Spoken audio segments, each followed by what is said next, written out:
Cool. We're good. We're live. Yeah. Hey, everyone. Dr. Charlie, physical therapist. Wanted to shoot a quick video here to sort of explain the major issue with stretching as a solution to many aches or pains. So a lot of people I see on a daily basis, it's like a crazy thing that's happening out there. There's so many people out there who are now doing, there are yoga studios popping up on every corner. There are stretch studios. You can pretty much sell anything on Facebook, right? So you can sell foam rollers. You can sell all these, tools or balls that dig in deep to your hip flexors and your buttock and whatever, right? And if you can convince somebody that stretching is a solution to their problem, well, then they'll buy it, all right? But the sad thing is that, sad for folks because it often doesn't offer relief. Maybe good for me because the more yoga studios and the more people that are convinced that stretching is the solution, I swear the more people come into my clinic with pain problems. So stop stretching and start shortening. Stop lengthening. Stop taking point A and point B and trying to pull them apart, thinking that you're going to release some knots or undo some tension there. If that was a solution, then go ahead and do that, and do it, and then test it, right? Take your problem, see how you feel, do it, and then in a couple weeks, come back, and is it same, better, or worse? So just prove it to yourself. Don't believe me, go ahead and try it, and hey, if you're right, great, but what I'll tell you in my experience is that that is actually the opposite of what most people are doing. So generally what I tell people who have been stretching and foam rolling and sitting on cross balls, I'll have to post a picture. I have one guy who just took one. He's got pretty much every form of stretchy band or thing out there to relieve, his chronic lower back and hip problems. It's just crazy. So point is, throw that stuff away. And again, instead of trying to lengthen things, consider that maybe you should be trying to shorten them or not touch them at all. So don't poke the angry bear. If something's pissed off because you're pulling on it consistently, don't do that. So I got two analogies here. First, a rubber band, right? And it's like a gift bow thing. But this idea of if you have a rubber band, right, what is the purpose of a rubber band?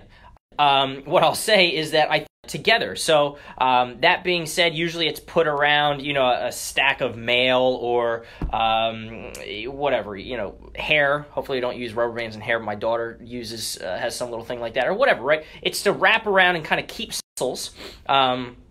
And your tendons are sort of like the same thing. They're meant to contract and produce force and pull things together often, right? And to hold things stable, if you will, just to keep it super simple. But now imagine that I put this rubber band, on one peg over here and pulled it as far as I could and put it on that peg over there, and I held it there for like 2-3 days, or like every day I did that, right?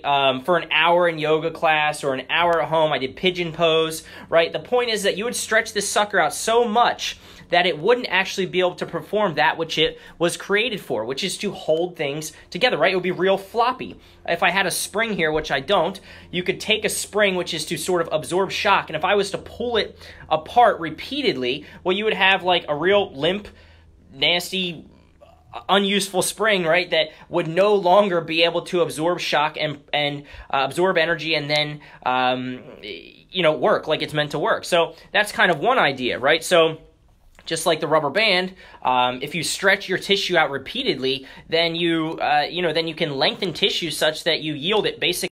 Another thing here, sorry, my connection I think is going in and out, but if you have, let's just say this is my computer charger, if you have a knot, right, so you feel like you have a knot in your tissue, right, the normal process for doing that is to jam on this thing, to pull on it, to stretch it out. Well, I don't know about you.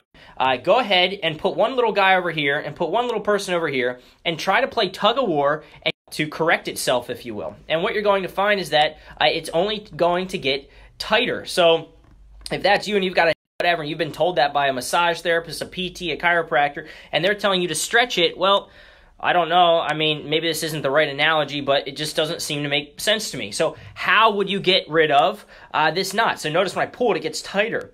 Well, what you do is you would actually push it together. You would shorten it.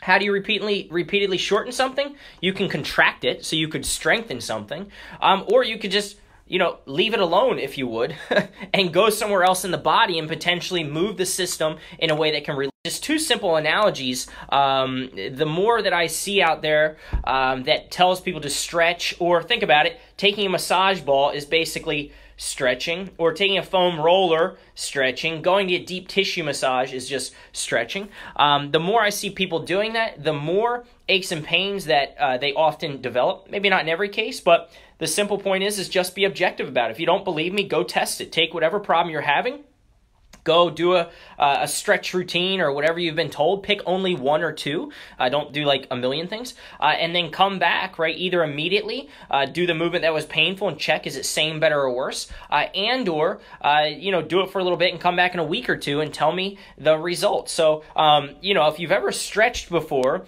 or been told to stretch, or you continue to stretch or foam roller or sit on a lacrosse ball, and you've gotten the solution that you wanted, then comment below. If you've been stretching and you haven't gotten to where you wanted and you continue to have aches or pains, then you can also comment below. So I'd love to hear sort of your stories and sharing experiences there with regards to stretching. And oftentimes what you'll see is I put above in this post or below, wherever it is, one of my patients said today, I see a lot of people who are stretching, and they're not getting the result they want. In fact, they just continue to piss things off. And they come to me, right? And one of the first things I say is, hey, get a baseline of what no stretching feels like, right? And do that for the next, 4 days is what I found is a good test. And then see, is your problem same, better, or worse? Most people will get 50% relief from just stopping stretching or digging into that aggravated and already ticked off tissue. So one of my patients said, hey, but it feels so tight. It's like, she said it's like ice cream. You eat ice cream, and, it feels so good or it tastes so good while you're doing it, but you feel like crap later. So that's sort of like stretching. It's a very temporary high. It's not something that's generally sustainable long term. And notice that the people who are stretching in most cases, if there's any PTs out there watching, check how flexible they are. And they're generally like some of the most flexible people that you see. They can get into any position, range of motion than necessary. In life, we don't need that much motion. We need maybe, we need maybe this much motion to lift, move, run, twist, whatever, right? But people are going and they're trying to do all these crazy poses and just mash tissue and trying to become so flexible outside of what's needed. So because of that, they're feeling aches, pains, discomfort, soreness, and perceived stiffness. Majority of cases. And notice that the people who continue to stretch, those are the ones who actually don't need to be doing it. So cracks me up when you go into a yoga studio. I'm hitting people. So when you go into a yoga studio, I'm not sure what the utility of it is from a flexibility standpoint, but whatever. Notice that 98%, I'll give the benefit of the doubt, 98% of the people in the yoga room are people who are, skinny, lean, and very, very flexible. So notice that people who are good at certain things are attracted to certain activities, right? So you don't generally see a power lifter in a yoga class. Why? Because they've got short, stubby arms, and they're meant to pick things up and put them down. That's just their build, right?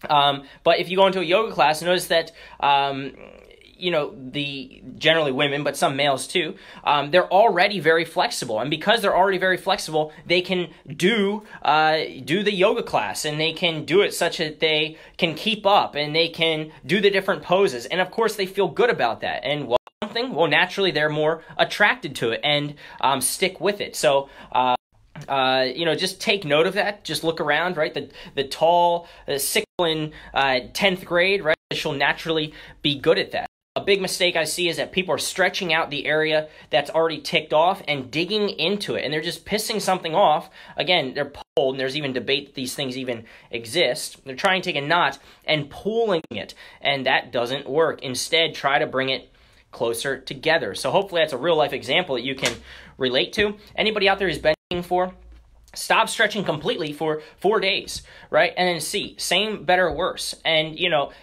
theory. Make it a workable, and there you are with your problem. Go ahead and treat it, or in this case, not treat it. Don't stretch it at all. And then go ahead and is it same, better, worse? So go ahead, give that experiment a try with any questions, concerns, anger, whatever it is, mind my connection, if you need any help.